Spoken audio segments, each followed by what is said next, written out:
Taip, sveiki visi, aš esu Akvilė Dagilytė, LiMA direktorė ir sveikinuosi su jumis susirinkusi pirmąją LiMA diskusiją su top 10 geriausių marketingo vadovų. Renkantis likusiems dalyviams, noriu priminti ir pakviesti jūs į kitus artimiausius LiMA renginius. Svarbiausias, turbūt, kuriame ir sužinosime, kas šiais metais tapo metų marketingo vadovu ar vadovė, vyks jau kitą savaitę, tai yra konferencija LiMA CMO' Summit 24.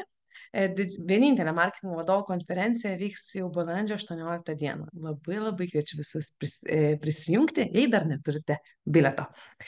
Taip pat šį sezoną turėsime ir mokymų, visos dienos mokymai su marketing komanda, planuojami Vilniuje, Kaune, Klaipėdoje ir Šiauliuose. Ir šių metų tema yra B2B marketingo strategija, nuo jos iki taktinių veiksmų ir žinoma paliečiant dirbtinį intelektą ir kaip jį galima pritaikyti marketingą. Taip pat balandžio 29 pakalbėsime apie darbdavio įvaizdį, jo kūrimą grįstą duomenimis. Jūsų laukia net 3 valandų mokymų sesija. Taip pat gegužės 12 ir 21 dienomis 2 dalių mokymai internetu, tęsiant temą apie duomenis, bet šį kartą apie duomenų kultūrą nuo pirmųjų žingsnių iki konkurencinio pranašumo. Ir mokymus ves mums jau gerai pažįstami Synthesis Consulting Group komandos atstovai. Tai kviečiu daugiau sužinoti apie LiMA renginius, registruotis ir dalyvauti. Daugiau sužinosite lima.lt puslapyje. Kalbant apie metų marketingo vadovo rinkimus, tai LiMA siekdama stiprinti marketingo vadovo vertę versle ir visuomenėje, šiuos rinkimus organizuoja jau 10 kartą. Šiais metais komisija gavo net 25 paraiškas ir kandidatus vertino 2 aspektais. Tai pirmasis yra marketingo vadovo lyderystė ir antrasis tai vadovaujamo departamento efektyvumas 23 metais jo veiklos sektoriaus kontekste. Po pirmojo paraiškų vertinimo etapo komisija paskelbė stipriausių marketingo vadovų dešimtuką, su kuriais visais 10 jau turėjo personalizuotus interviu. Ir dabar jau antro etapo vertinimo kampas, tai yra diskusija atvira su visa marketingo bendruomenė ir sveikinu su jumis susirinkus, jūs pirmieji išgirsite, pamatysite ir galėsite asmeniškai išklausti jums rūpimų klausimų. Šios diskusijos bus tiek šiandien su 5 dešimtuko dalyviais ir su likusiais 5 diskusija vyks rytoj. Tai kviečiu nepraleisti progos būti šiandien ir žinoma grįžti rytoj. Šis renginys ir diskusija skirta jums. Labai kviečiu įsitraukti ir užduoti klausimus, tai galite padaryti chat mygtuko pagalba. Šiandien turėsime vieną marketingo vadovą, kuris nekalba lietuvių kalba, tai diskusija bus anglų kalba, bet jūs tikrai drąsiai galite užduoti klausimus lietuviškai, mes juos išversime. Ir kaip juokauju, tai turbūt vienintelė proga, kai visi dalyvaujantis marketingo vadovai galės drąsiai naudoti angliškus marketingo žargoninius išsireiškimus, nes pagaliau kalbėsim angliškai. Taigi, nieko nelaukiant, tai noriu pristatyti šios dienos diskusijos dalyvis iš vadovų top 10. Tai abėcėlės tvarka, kviečiu į virtualią sceną SPA Vilnius marketingo direktorę Akvilę Dagilytę, IKI LIETUVA marketingo departamento vadovas, sveiki, Andrejs Dudko, sveiki, hello, NFQ TECHNOLOGIES marketingo vadovo Gražvydą Kaminską, sveiki. LRT rinkodaros skyriaus vadovo Mantą Velykį. Taip, labas. Swedbank pardavimų valdymo rinkodaros departamento direktorių Ąžuolą Zubkonį. Ir šio renginio moderatorė LiMA valdybos narė. Pernai metų marketingo vadovė, Svitsmoney pajamų augimo vadovė Giedrė Vilkė. Sveiki visi. Taip. Tai sveiki, sėkmės ir puikios diskusijos ir pokalbių. Perleidžiu sceną jums. Okay, thank you, Alvida, for a great introduction. So now we are switching to English because we have panelists from different countries. And to start with, because we don't want to waste any time, we have a great opportunity to chat with really very interesting people. I would like to start with one generic question, to use the opportunity to recap. So how did your own social and business attitude changed towards marketing from the day you actually started to practice marketing till today? Gražvydas, maybe you would like to start? Okay, it's not that easy to answer that question. Like, I started my career with a business development and then switched to marketing, and I don't guess how how I see right now the trends, marketing position in general, our industry. Like, it's changed a lot. Like every month or every year, it's changing a lot. So, but most probably for you starting from development, right? And then marketing is going into technology more and more. So it is something where you started and it gets deeper and deeper into that, right? I started with growth hacking. Like I'm a person from the technology side. Like I finished my bachelor with computer engineering. That's why I'm like go deeper and deeper with some tools and solutions tested, and that's how I like find out how to generate some leads and make some value for the business. That's how I started my marketing career. Thank you, Gražvydas. It would be very interesting to hear, Akvilė, maybe from your side, how was your story till today, and how did you start? Actually, I started right after my studies. So I started in the lowest position in the marketing department. And what I remember from those days that we were like just poster makers and price printers and something like that. And now actually I finally understand what the role of CMO in the company, what it should be like, because starting from the first company where I worked, there was nothing like this comparing to the position that I am in now today. So that's a huge leap. So what's the biggest difference, you could say, if it's in one sentence, you know, from then till today? You start from task maker position, and now you get to decision maker position. And not talking not only about marketing decisions, but also whole company's decisions in strategic level. So that's great. Thank you. Thank you so much. And maybe Mantas, you could take it from there. Actually, it would be interesting to hear your view on it, since you have a different path towards the internal CMO. How would you see that journey? Well, you know, my story is quite different from anyone else, as everyone is saying, obviously. I started at advertising business. So I think my point of view in here is like, I always thought, oh, CMOs, it's not that hard. And when I became CMO 1 year ago, obviously, I understand better why some decisions were made when I was in advertising and the clients of mine were CMOs.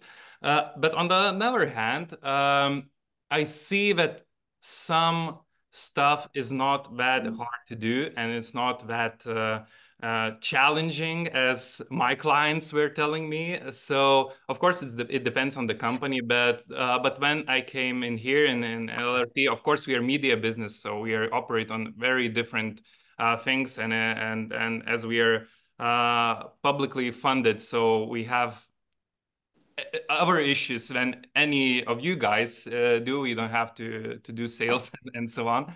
But I think the thing which I brought with me from advertising into LRT is to be courageous and to be more challenging of what's the norm in the category or in the business by itself. So courage is quite important in advertising business, and I think this thing is very important in CMO role, especially in media company. But I think that some of my competitors in this competition are also quite courageous to do some challenging stuff.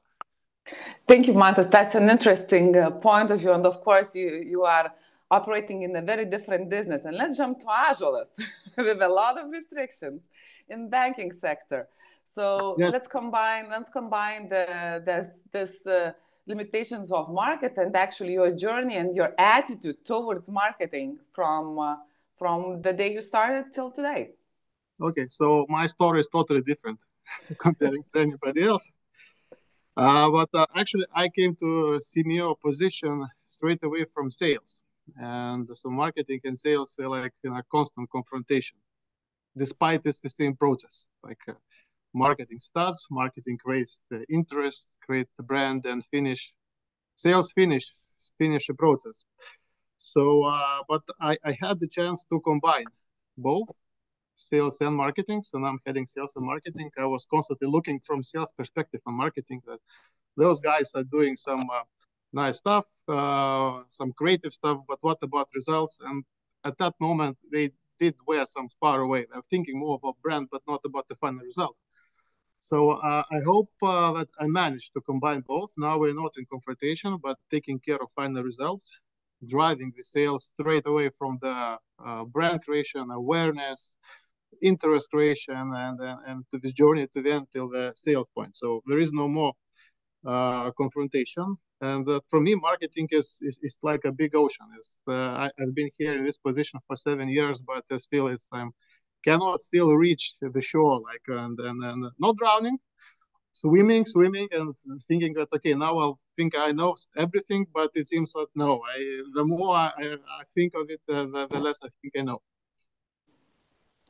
Thank you, Ąžuolas. And from banking sector, let's go to a very competitive market in retail business. Andrejs, how are you doing here in not only in Lithuania, but on the Baltics itself? And maybe that could combine your story till today. Yeah, guys, first of all, thanks for having me. I know you're changing a bit your habits and speaking English because of me. Thanks so much. I'm myself from Latvia, so that's why I understand Lithuanian, but not yet speaking, so give me some time. I'm 25 years in marketing, so I would say the marketing have changed dramatically over this time. If I remember myself back 25 years ago, reading like one of the basic books, Positioning Battle for Your Mind, I remember mentioned that we have daily 40,000 messages every person is receiving on average in our daily life, like on the street, everywhere. Now I would say it's more than tripled, definitely, because like we are all around in the messages, like everything. And the marketing itself, like most of things, they're just being invented every day. I just thought how many things I'm using. I started even to use like recently, like over last year, what I was not using before. I'm using now Stable Diffusion or Midjourney for briefing the agencies. I'm reading about neuromarketing. I mean, these things literally did not exist like 3 years ago. So, I mean, neuromarketing there was. So I would say, yes, it's totally, marketing is reinventing itself. That's why I'm preaching to everyone now around, learn marketing. It's the industry which is like over next 5 years will be most cool place to be, actually. Thank you, Andrejs. That's very inspiring answer, and actually very well connects us to the second topic. So Andrejs already mentioned so many numbers, and of course, when it comes to marketing, you never ever can skip this part. Having more and more numbers every day, most probably, of course, there is always an issue which numbers to read and if they tell you anything. But let's discuss in a very let's open a very common discussion. So creativity or numbers, right? What is more important towards reaching the goal? How to combine that to get the best results out of it. So maybe Andres, you can continue since you were on the stage, and we will. You know, it's the person for retail. It's a wrong person to ask it, because as I'm saying to everyone, the amount of data retail has, I know that banks will say that no, banks also has. No, I mean, of course, it's all anonymized. We don't know every person's data, but the predictive things, the conclusions, what we can make, it's just a very beautiful marketing, I can tell you. Some people say, especially from creative industry, that it seems to be boring when it's so much figures, but think about it from different perspective. You can make very targeted communications, and you know exactly what clicked, what not with specific people. It's so beautiful, actually. It's a beauty of modern marketing, I would say. So for me, it's one and one, really. It's both come together. And of course, I have to jump to Mantas. He mentioned courage. We know everyone knows most probably. So if not, I'll just repeat. Mantas most probably has closest relation to creativity from all the panels. So it will be very, very interesting to hear your opinion here, Mantas. I mean, regarding LRT, I think we're in business of creativity, obviously, because we are fighting for attention. We are fighting for people's attention, and we have to come up with very creative solutions regarding our programming. So obviously, the whole organization is very driven by creativity, and creativity stands at the forefront of it. Numbers are important, but I think without creativity and at LRT, we cannot reach any numbers, because if the programming is shit, to be honest, no one will watch us, no one will listen to us, and so on. So I think it's the same for all media companies. If you are not creative enough to come up with interesting content to watch, you can push marketing as much as you want, but you reach the ceiling at one or another point. And I think this is where the creativity comes in as a part. And I think in our organization, of course, it's about creativity, not only in marketing. We are only the small part of everything we do, but this is my standoff point. And as a creative, I love numbers. Numbers are awesome for me.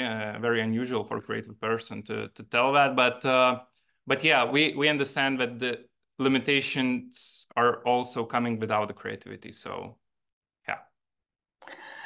Akvilė, maybe from your side, if we will talk, in many cases we tell that numbers help us to save money. So don't spend money where it's not needed and spend where it is exactly needed, right? And of course, from other end, there's also a saying that creativity helps to get the attention, as Mantas mentioned several times. Yes, so it's always also saves money with smaller reach, to get higher audience. So with smaller brand, because we are here in the panelists, we have really some huge brands. Akvilė, how would you see this correlation between numbers and creativity? And maybe you could give us an example how you combine those. Actually, I came up with one idea like several months ago, probably, that how much I like numbers, because it's all based on numbers in our business. Maybe it doesn't sound like that because we sell emotion and good feeling, but we are like doing and watching numbers each day, and I realized that from making analysis, I always get the best ideas. So somehow it correlates directly one after another, and that's a really nice feeling. When you find the problem, you can see some solutions from the numbers, or you can make like extra brainstorm looking at those numbers. So that's nice feeling of how to say discoveries. Okay, so you say that Excel inspires you to be creative, right? Yeah, sounds funny. Okay. I know. Okay, that's a best compliment for Excel, I believe. You can tell. That's really great to hear. Ąžuolas, how it's on your end? What's your opinion here? How do you mix and match those two in your daily routine? Yeah, so as I came from sales, I'm a numbers person, and but when I'm thinking about creativity, I know it is limitless, and sometimes you can create everything, anything, but end up somewhere. And then when you like to understand where you end up, then you need the numbers. And we have some examples. I should mention it because definitely we should mention the latest advertisement of Vilnius. It's probably creative. Yes, it is creative. But will it work? Will it not work? Where we will go and look at? We're going to look at the numbers. So I think that the numbers do support creativity because they direct you to which shore you should swim in this big ocean. So I cannot tell it's at 1-1. And it also, I think it's very much important on what you're aiming for. Like if you want to create attention, yes, creativity is the king here.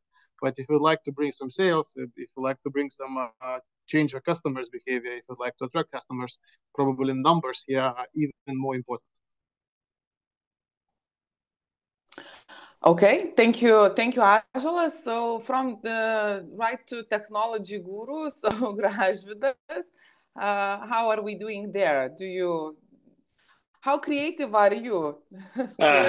Me or our software engineers who are creative and working with data too. I guess it depends on what you are doing. For example, if you are talking about the customer acquisition cost, there is no creativity. There is a number that you are burning money on when you are attracting new customers. When it's like cost per lead, it could be like data and creativity because you are looking for a new channel and you should be some like creative when you are looking new way of leads. How you're generating them, how you're capturing them, and so on. When you're talking about the pipeline velocity, there is no creativity. There is such a strict policies like there is like a sales cycle, how many days, and some rules. And when you speak about like each of you, I realize that it depends on your team. Like it should be like gurus or people who are inspired like by data, and then who could create some, I don't know, amazing thing, and it could be a combination between them. Like they could talk about how to reach the numbers and how to create that campaign or I don't know, landing pages or story. For me as myself, like I love data because right now in the market I can find people who could be creative and they could be copy paste something, but they are creative. But there is less people who are data driven people and put some creativity with some answers from data. That's like very short right now in the market. Everybody could say that they are data engineers, but they don't understand market at all. And like, okay, we can see some numbers, but they don't understand the numbers, what they are meaning for your company or for your industry. Okay, so most probably it's no wonder, and everyone was expecting, I believe, that everyone will say a lot about numbers and how they love them. This is today's reality. But I had this question on my list, to talk about the measure of success. And then during the discussion, I want to change it a bit. And because it's clear, all of you have a lot of numbers you track. And all of you know very well how to measure your success. But let's try to convert it and say, name up to 3 measures of success, which are like a soft measures of success. We are not talking about new customers. We are not talking about profits, no revenues, no hard numbers there. Can you identify the few metrics of success, which would be soft, soft in this way, yes, but which would definitely clearly interconnect to the success you are building in your teams? Okay, I believe Andrejs already know. You're nodding your head. Maybe you could start. Yeah, I just thought immediately that I obviously can track a very interesting things when we launch, and of course retailers launching new campaigns every month. Okay, it's not a secret, but I easily can track when people are coming to on the interviews, like the one who want to work in IKEA. You can immediately see the spikes in interest in people when they feel something for the brand. It works as a natural magnet. There are like many interesting cases when we invented Genius You Genius campaign. People literally were like stopping me in the stores or coming on the interviews and asking if this guy is working in IKI really. It's kind of you just feel it. So I'm not sure if I can name really three, but for me it's that when people feel some vibrations towards the brand, they really very explicitly say about it. So you really hear it and you feel it. Even sometimes no needs in digits. Yeah, I like very much to talk to random people on the streets just to because we are all marketers. We are living in some kind of social bubble. Because like this is it. I mean, this is the industry, the profession. We are surrounded by the professionals. But when you're talking to regular people on the street, sometimes you can capture totally different picture, like how they're thinking, what they're thinking. And it's the biggest pleasure when people not knowing where you are from, talking about your brand in a very warm manner. I would say this is the most worth thing, really. So not sure if I named three, but yeah. Yeah, thank you, Andrejs. I believe I totally understand. Most probably, I have like a short story that like you go by taxi, and if I go to the company and they say, "Oh, you're going to this company," and reaction of it, taxi driver is definitely some indication. Is it the right place to work at or no? Okay, so Ąžuolas, what's your secret recipe here? Well, if to talk about the soft KPIs, forget about those brand-related KPIs, sales, customers, acquisitions.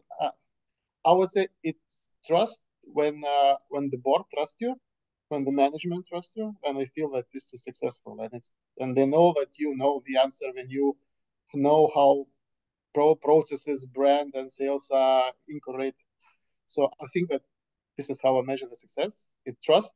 When my team trusts me, but I'm talking here about this personal success of CMO. And there's also a few more successful things which I think when the year passes, I'm thinking about what can I take new from last year. Like, do I have any lessons learned? Then I think that it was a successful year for me. Sometimes it maybe fails. I hope it's not always, but sometimes it fails, sometimes it's winning. But when I take and think of something that I learned during the year, I think it's also a success for me. And I also have this internal successful measurement. This is a breakthrough in some area. Not to like increase sales in some like 2 or 5%, but to have a breakthrough in some small area. So I think it's also a measurement of this success for me. Thank you, Ąžuolas. It was really insightful. Yeah, I loved the comment about trust, which is a very wide and deep metric for many areas. Mantas, what you could share on these metrics to follow? Yeah, I mean, for us at LRT, it's quite easy to tell these soft measurements because we are all driven by our mission. And our mission is quite simple: inform, educate, and unite society. So this is why among our stuff, we measure the most important for us are how people agree that we educate them, how they trust us, and last but not least, if they agree that they have meaningful time with us. That's the most important things for us. And this is probably the crown jewels of our measurement stuff. Yes, of course. LRT is a very different place to work, right?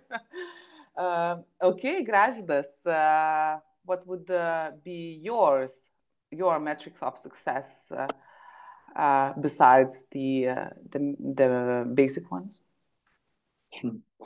Get it done, DNR. Like if you are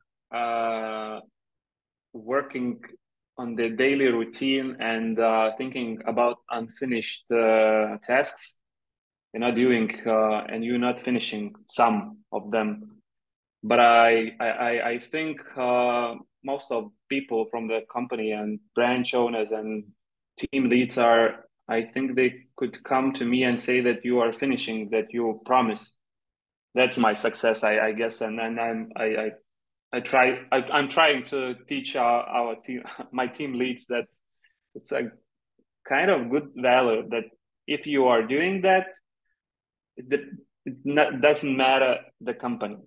It's matter like your own brand and your way, how you are dealing with these tasks and people.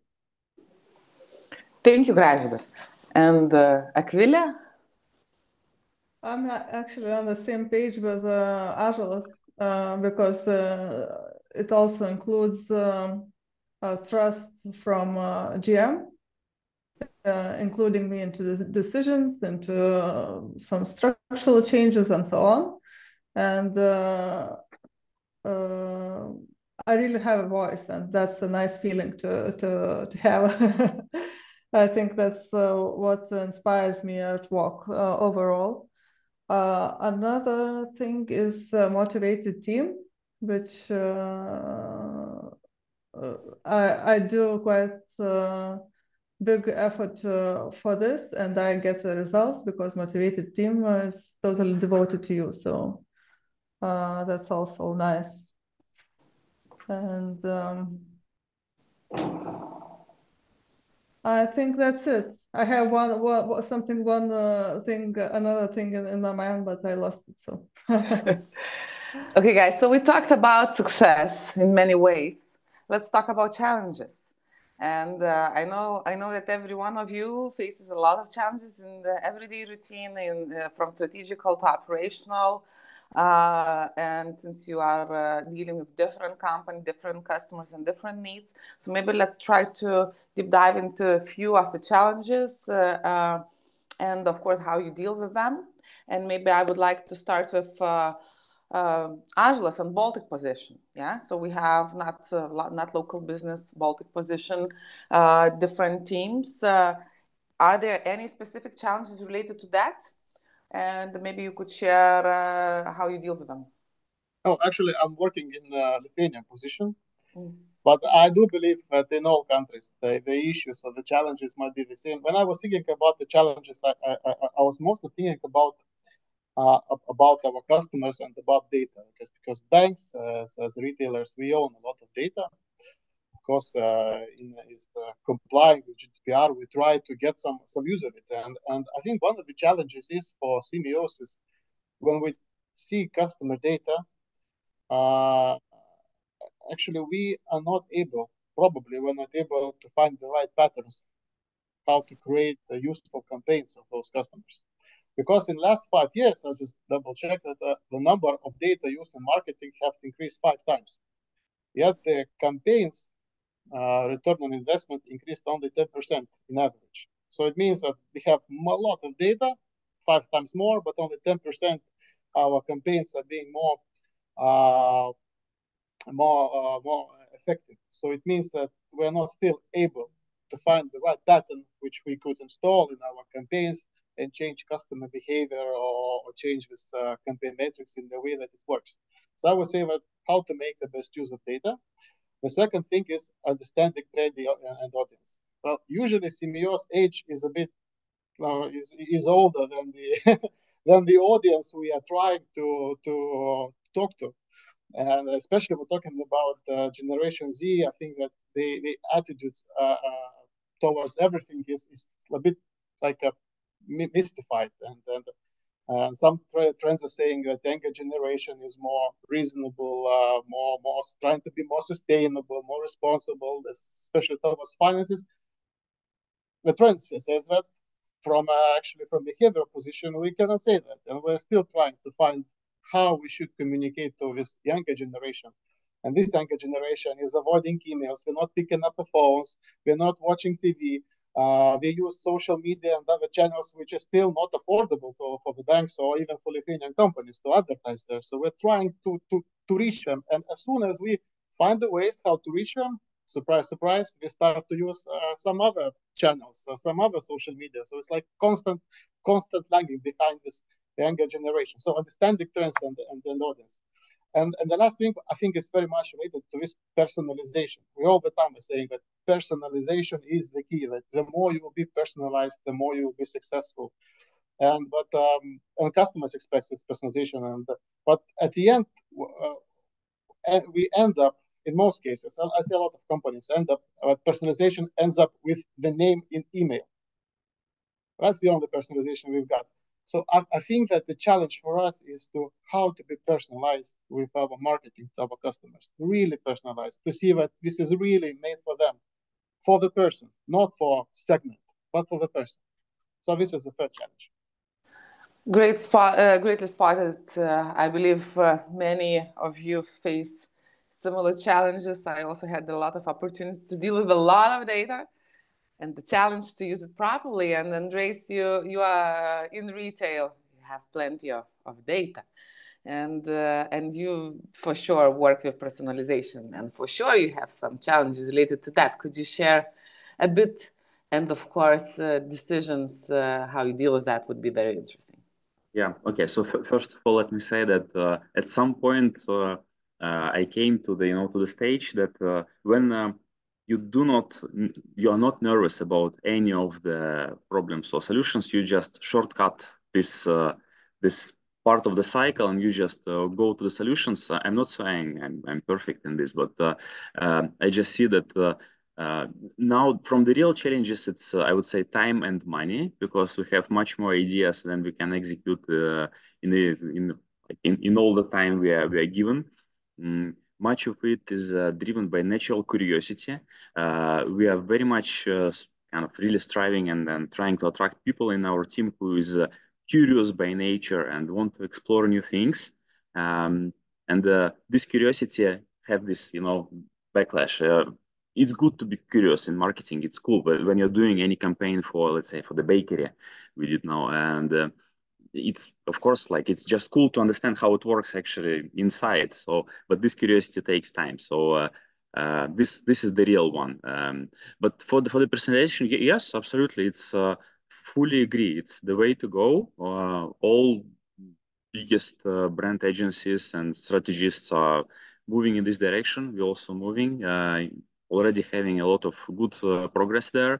I would not say it's a challenge. It's just, we just know the work we need to do, the segmentation, the everything, and we just do it. So I would not say it's a really change. I would say time and money is the biggest one. Okay, of course, it's always, I don't want to make this discussion very, very, how to say, very polite in one way, because it's always very interesting to to pick some juicy facts, and in terms of personalization, since it is everyone is talking about it, it's like a mantra everyone is repeating. And I specifically want to deep dive a bit in that, because no matter how we look, in many big brands still make huge mistakes. They offer me something which is totally irrelevant, or they don't offer me something which is very, very relevant.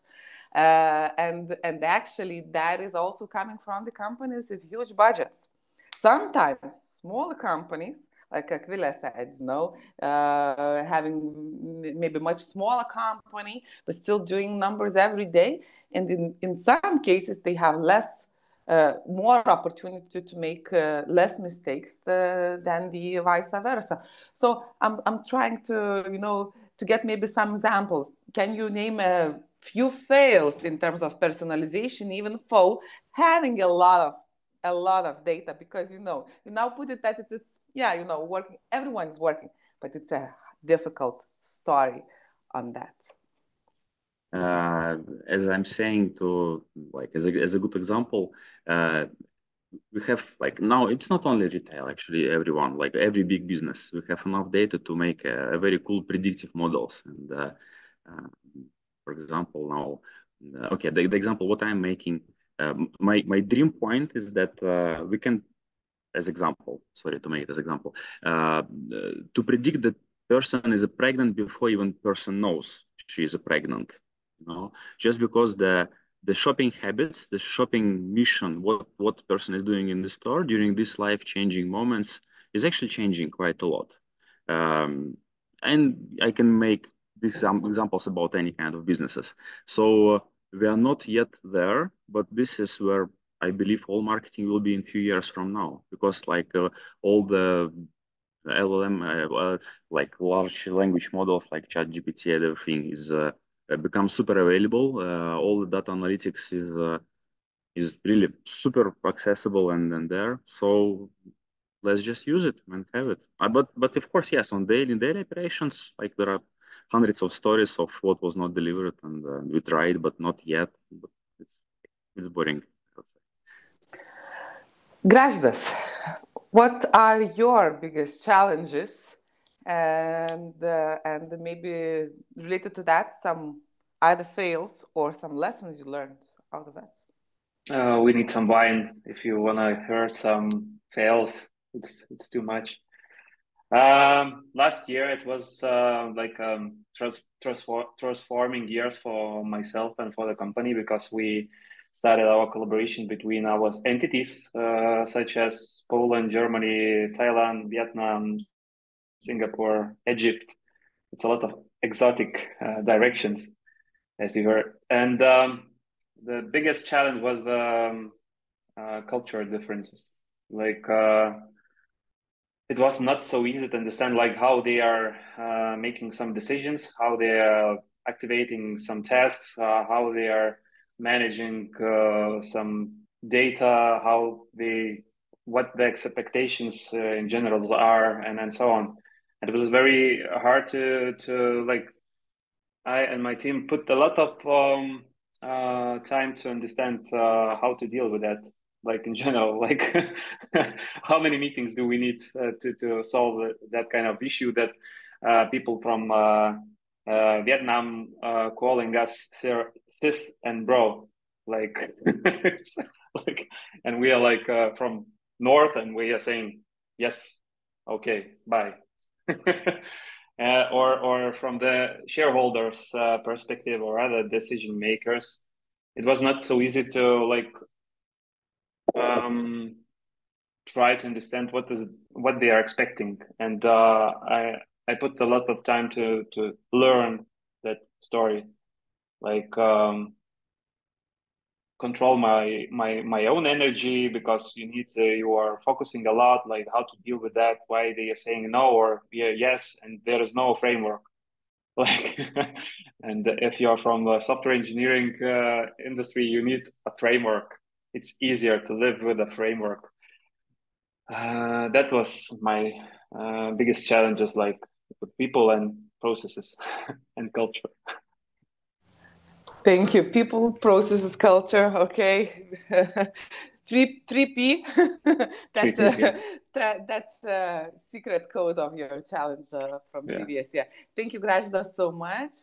Akvilė, what challenges have you faced, and what you consider to be the biggest one currently in marketing in order to win? It's actually how other departments and all the employees can keep the promise to the customer that marketing communicates. So that's the biggest challenge. You can say that we are small, but we have more than 400 people working, and the biggest part of them works directly with the customers. So it's really a challenge how to make everything just as you promote. So. Thank you, Akvilė, so much. And I believe we have, I see on the chat, a few questions. And one of them was already mentioned during today, and most probably it's impossible to avoid, very popular topic these days. So I'm using the opportunity, having top 5 out of top 10 CMOs in the panel, to ask the question about the advertising campaigns like Vilnius Go recent campaign we just had. It is also mentioning previous campaigns like G-Spot or Don't Go to a Theater, if every one of you is also aware, was quite a different type of campaign. So, but in general, we are talking about scandalous, maybe provoking marketing campaign. So is it good to increase brand awareness this way? Is it bad? How to calculate? Is it good or bad? What measures should we choose? So your opinion here is interesting for the audience listening to us. Let's start with this question with Mantas. Obvious choice. Okay. I'm not gonna sugarcoat this. I think it's kind of became a hot thing to tell how bad this ad is, and I'm not gonna say this. I'm not saying that it's good, but I think that the worst thing in Lithuania with challenging advertising and trying to be provoking, it's very bad implemented. And I think bad implementation is the core of this scandal, so-called scandal, and bad implementation is everything. Because I believe that Go Vilnius probably has kind of explanation why we are doing what we're doing. Maybe we want to show Vilnius as a challenger city as compared to other European cities, whatever, I don't know. But I think in the world we have a lot of good examples how to be provoking. For example, Liquid Death is a very good example of this provocative branding and provocative advertising. For those who don't know, Liquid Death is just simple water in a can, but it's all branded as rock, punk stuff, where all advertising is basically showing water in a can as something very cool. Some of their ads look like beer ads where children drink water, but it looks like children are drinking beer, and so on and so on.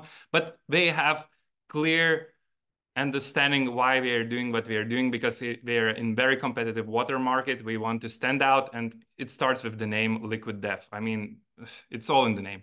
And yeah, coming back to these kind of provoking ads, I think I did some of provoking ads myself when I was working in advertising. I mean, if there is no guts, we have kind of ads which are in between. For example, this theater ad, which is mentioned here in the comment, I think it's half-assed. It's half-baked. It's not made till the end. If you want to push people, you have to be really, really strong. And in my opinion, it wasn't that strong, and it wasn't that provoking. In the way it's a bit boring. And regarding Go Vilnius ads, well, as I mentioned, I think they're not clear to themselves what we want to say, and lack of imagination what to do with the budget sometimes ends up with really bad ideas which are made. So that's my point of view. Thank you very much, Mantas. It was very interesting to hear your opinion, and I saw Andrejs was knocking his head in many sentences what Mantas said. So it would be interesting to hear from your side. And since you are not from Vilnius, because there's also a saying, that a lot of comments going towards this campaign is quite personal.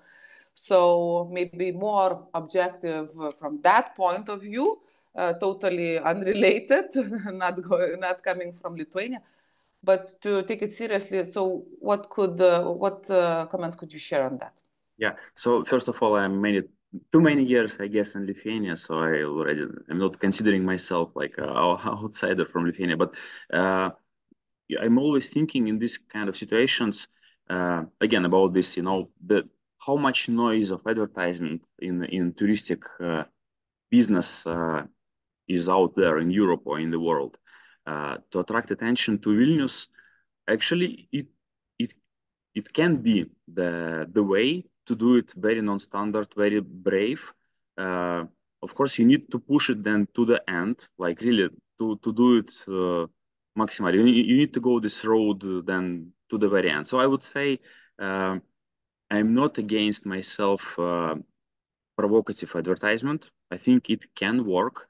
I will not make any judgments, how high quality or low quality this was one done, but I think country can become, and Lithuania also can be known in Europe or in the world. I mean, of course, it's not like only thing why to be known, but I believe that you can raise a curiosity for the country with the very provocative ads. I totally believe. I am myself very big fan of Guy Ritchie movies, for example, like Gentleman and all things. If you use, but it's a very thin line, how you use this humor, how you direct this type of the films and everything. If it's done in a very cool manner and on a high quality, it can be a very big magnet for the tourists. I believe so. Thank you, Andrejs. And Ąžuolas, maybe you could take it from there, and to deep dive more into. Okay, there are different ways how to go towards the goal, right? And we are talking just one of the way, but how actually to measure the success? Because we are talking also about the impact for the brand. So, okay, we got the attention. What are today we mentioned several times. So, what are the measures of success, or could be the measures of success of this or similar campaigns? Because it's not only how we execute it, but also what result it brings. Yeah, so I think that it's also, again, what we expect to do. Probably to get the attention from campaign, this is not the final goal. So I guess in the end, we should look at the numbers. We will have more tourists coming from Vilnius, trying to find those gangsters somewhere very close to Šnipiškės. Or maybe we should make some surveys of people who saw the ad and ask who did it. Maybe we didn't come, but maybe they will come. And somehow we managed to change the mind or perception of Lithuania, of Vilnius. So, but looking actually at this ad, I'm thinking that this is as colleagues mentioned, that this is a very thin line. And this is the price when you pay trying to be provocative and brave. Like when you're brave, you should create or trying to be provocative and do it until the end and make it perfect. So here I think that actually I like the beginning, but the ending, all I remember was roofs and Šaltibarščiai. That's it. But still, I still remember this, a lot of attention to this expectations part. So from my perspective, it wasn't finished until the end. And I do believe that when you're trying to be brave and you should be excellent. On the other hand, I'm thinking that maybe they did some kind of surveys and asked British people what do they think about Lithuania, and maybe these are their real expectations. I don't know. But nevertheless, I do believe that this reality was not fulfilled in reality as it should be. But as you asked a question previously about numbers and creativity, now it will time to think about the numbers and show the results. Now here creativity did the job, and now let's see the numbers. Gražvydas, numbers, creativity, numbers, and brave campaigns. How do you connect those dots? Actually, one of my friends just shared that video, and when I saw it, I realized that, okay, if we will change the name of the city, like Skopje, like Bucharest, or I don't know, other city, it will be very, very similar. Like it's not like so creative. Like from the Eastern Europe, these cities are changed a lot, and it's like, I don't know, it's a regular measurement between the expectation and reality. But I thought that I talked with the partners from Germany, and we discussed about that. Okay, do they have a plan to talk with the Wizz Air, Ryanair, other airlines to get with give some advertisement there, like €9, and it would be a better reality from your stake. Like you will visit Vilnius and you'll be shocked. Do they have other components of that campaign? Because we saw just only one video, and we, as I don't know, we have some pain in the ass or something like that from the Soviet Union, and we are we have shocked, what the fuck, why? And then I think Go Vilnius should come with some explanation what they are planning to do next, some I don't know, billboards, some airlines tickets, influencers, their some affiliate system, and so on and so on. It would be easier to understand that there is not one shot.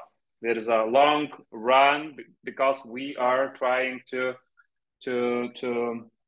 attract new segment who are not visit Vilnius or Lithuania at all, and what they can expect. I need to know what I expect. I can see around, nature, some trekking roads, some lakes, Kaunas, Old Town, Nida. What can I add near Vilnius? And then after that, fulfill the survey in the airport that, yeah, it was better than I expected. Thank you, Gražvydas. And I believe, it's a point where we can stop for a little while and think that we actually are talking. And thank you for the question from the audience. It's actually from big picture in mind. It's actually one dot in a big puzzle, right? And we are analyzing one campaign, or more, to be more precise, most probably even creative of this campaign. And many of you mentioned, we need to now look into numbers, but those numbers needs to relate to the strategy, to the goals of the campaign. And here is the moment then I would like to jump into another discussion, but already more related to the role of CMO in current days. And as Akvilė mentioned, and it was also mentioned by a few others, the trust from general manager, shareholders. So the role of CMO currently, what it is. Is it only about communication? Is it only about the ads on YouTube? Or is it about the product market fit? Is it about the strategy company gonna go? What is the current role, or the way you see the role to be? Akvilė, maybe you could start. The role is will be just the role that how much we put in. That big role we can get in our company. So if we as soon as we start caring about company's goals and work not only just campaigns goals or how to sorry for I'm just making my thoughts late. So when our KPIs are company goals, then we start being the important part of the company. So we can see the problems, we can suggest things, and GMs and the board starts including us because they get valuable insights from us, and we can participate in all the company's lives. So that was a tough question in this elections survey in the beginning, because I couldn't exclude some KPIs of marketing of CMO, because it's the same KPIs as the whole company. So how much we put in, so much we get back. Thank you, Akvilė, for a very good start on this discussion. And maybe Ąžuolas could share his thoughts on the role of CMO. I think if to maybe to say very, very shortly, is plan and execute marketing strategy. But it's not. It's not like it's. I do believe it to look more in a broader way. So one of the roles is the role for the company is like a CMO is a customer ambassador. We have a lot of data. We do a lot of surveys. We see what is customer behavior, how it's changing, what are the trends, and then we are being as ambassador of customer. We are the ones who speak in the name of customers and say how we should change your products, how we should change our pricing, how we should change our communications, where are we going, what trends are going. And then we're talking about where these trends are going, then we maybe sit into a bit another role, and then we are innovators, because we're saying, look guys, now the customers are moving somewhere else. They have a bit different expectations. Their behavior is changing. We should change too. Or maybe they will be there in 3 years. So we have to be in a hurry, because there will be a business opportunity. So I think that is the role of innovator, the role of customer ambassador, and maybe it's this traditional role is a guardian of image, because all those marketing pieces and product and processes and pricing, it has a very big impact on the image, and we as CMOs, we should manage those all marketing pieces, how it comes together, because at the end of the day they have a great impact on our image. So I do believe it's 3 things: the guardian, the ambassador, and innovator, and execute marketing strategy. Thank you, Ąžuolas. That was quite precise, well said. I love the phrase of being ambassador of customer. So customers should sit on the board, right, in the company, not only be outside in the shop. So this is how we put them on the board. Andrejs, what's your opinion here? Yeah, you know, I'm super happy to be in an organization where marketing is at core of it. And even now, when you told that customers should be in the board, we just started the activity in January. We are hiring customer board, like usual people from the street, to do the like second alternative board of the company. 10 people who will be just taking like different kind of decisions and like advisory board, I would say, and speaking up like what they would change in IKI if they can. And I think it's beautiful. For me, marketing again today is much wider than communication or just strategy building. I would formulate it like this: everything what is linked with user experience, any touch point where customer can reach you in any way, would it be phone call to your call center? Would it be like shopping bag you are getting in the store? Would it be like a road sign, or like how parking is done, even like how you're parking, is it convenient or not? It's like, you know, I'm always making, again, as example, like from different businesses.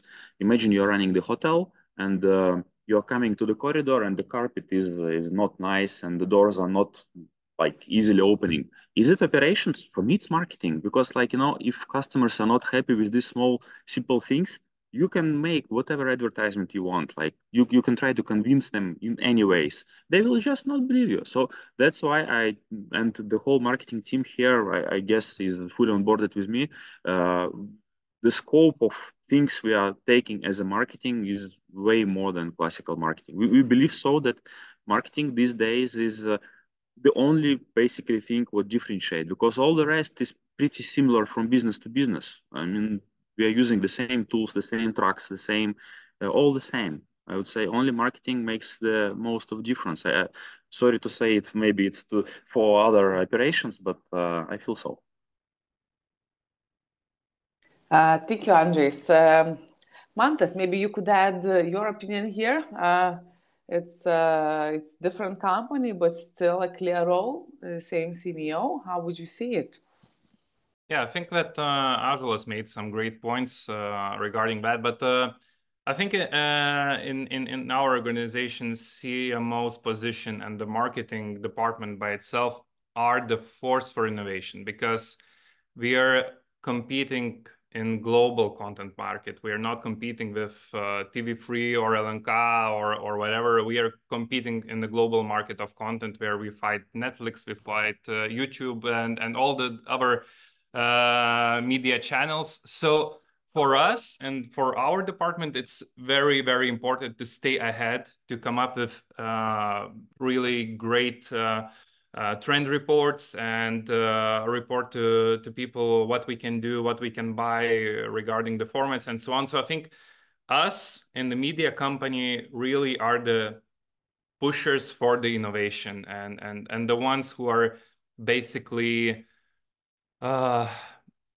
see what's happening in the world and reporting back to home, because creative minds over here are really busy with what we do the best. So we are the ones who are bringing back home what we should do next, and the ways how we can fight in this global business. Thank you, Mantas. Customer board, innovators, great phrases, and very inspiring. Well, and sorry, just to mention, quick note. Actually, we also have not the audience board, but we have children board for several years already, and they are deciding what content for children should go next on TV, online, and so on. So that's very good idea, Andrejs. Great. Well, that's very interesting. That actually found out very interesting things about the company you never read about, right? So I'm happy that we had this discussion. And now to finalize discussion, there should be, you are among the strongest marketing professionals from last year, and working no matter that in different fields, but you are strong in different ways in this area. And I believe we have a lot of people in the audience who are working with with marketing, and it would be interesting to hear the way you see it. So what makes a good chief marketing officer? And the one tip you would give for the marketeers in the audience they should use in order to become one. So maybe let's start from ladies here. Akvilė? So start to care about company's goals, financial goals, and all the other goals. Not to be afraid to suggest any ideas to make it better. And take responsibility for everyone, not just your ads. Thank you, Akvilė. Thank you so much. Ąžuolas? I have 3 tips. I'll try to be short. So first, it's find your inner why. Why you do it?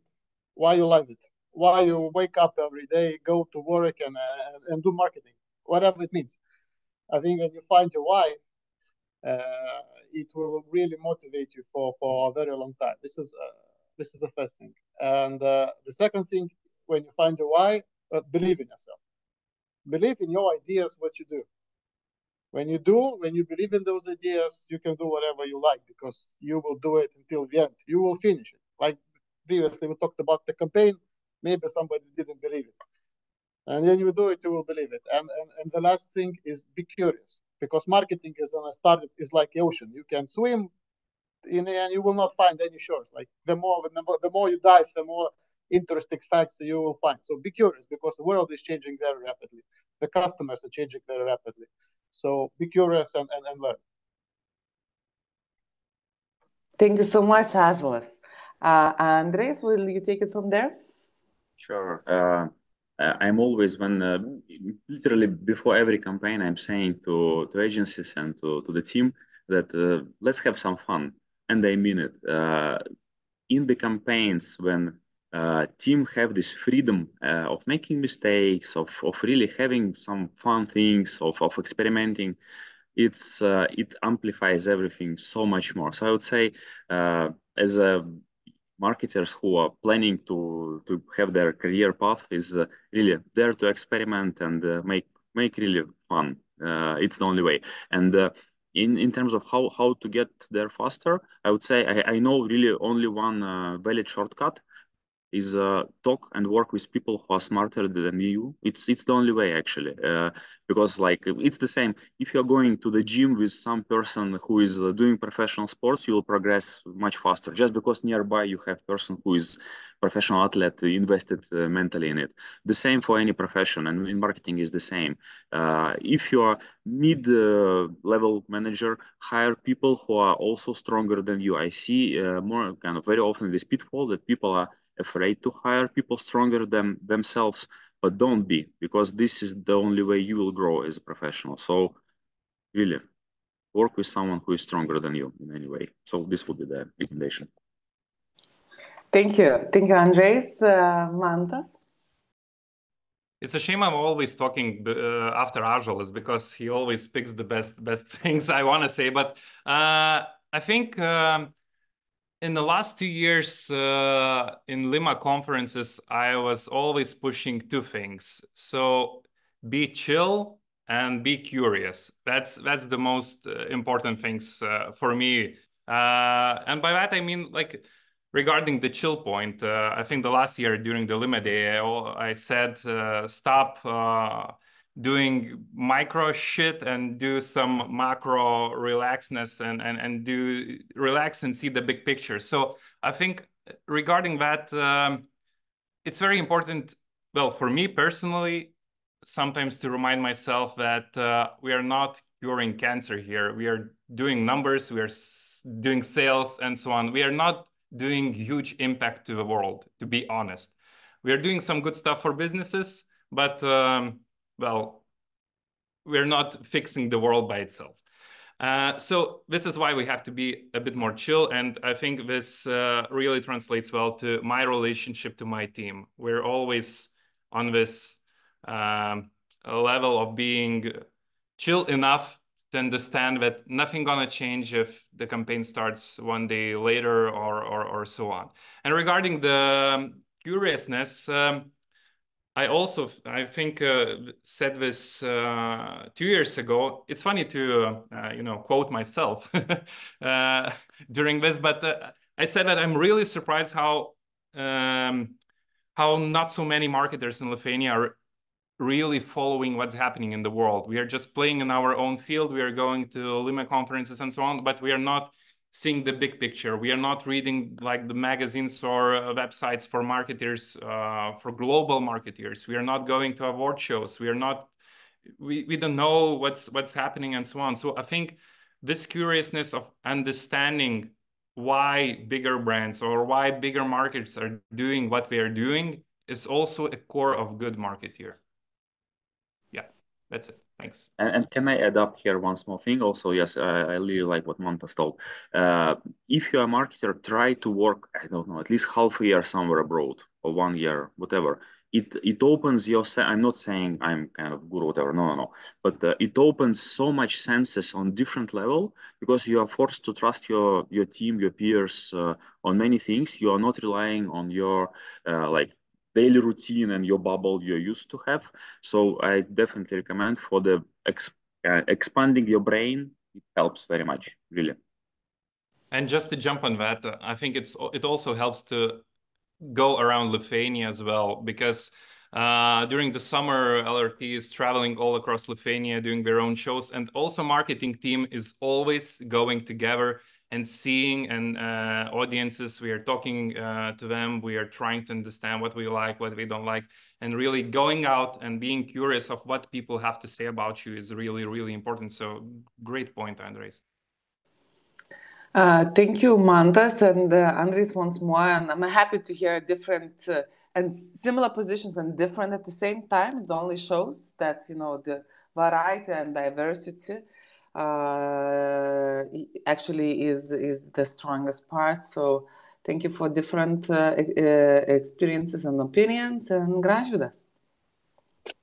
I would like to add, like Andrejs, Mantas asking why, but if you know why it's marketing, you need to be yourself. You don't need to be someone like there is a lot of people from marketing who would like to be someone and showing themselves like someone, but you should be yourself. then reflect and ask questions, to be with yourself, like to be with your own shit, like ask some stupid or very I don't know, other questions and get some answers. It would be easier to follow your direction. And the third one, it's very easy for any like specialty like marketing, sales, or CEO or others. Take a look into your habits, like sleep, food, activities. That's the main thing. That if you will follow your sleep habits, food, and activities, hobbies, you could be you will be with your energy in your marketing career. Yeah. Thank you, Gražvydas. I believe everyone heard quite great tips. My little summary is that you never stop learning. You always surround yourself with stronger, better. But at the same time, you need to be chill while caring a lot. So it's my little summary for everyone here. I'm really grateful for having this opportunity to have this hour-length discussion with all of you. We will never finish because it's a lot of topics we can still discuss. And but at the same time, for the audience, just a reminder, we can meet again tomorrow at the same time, talking with another 5 panelists, with another 5 candidates for CMO of the Year. So thank you once again for being here. Thank you very much. Bye-bye. Thank you. Bye-bye. Bye.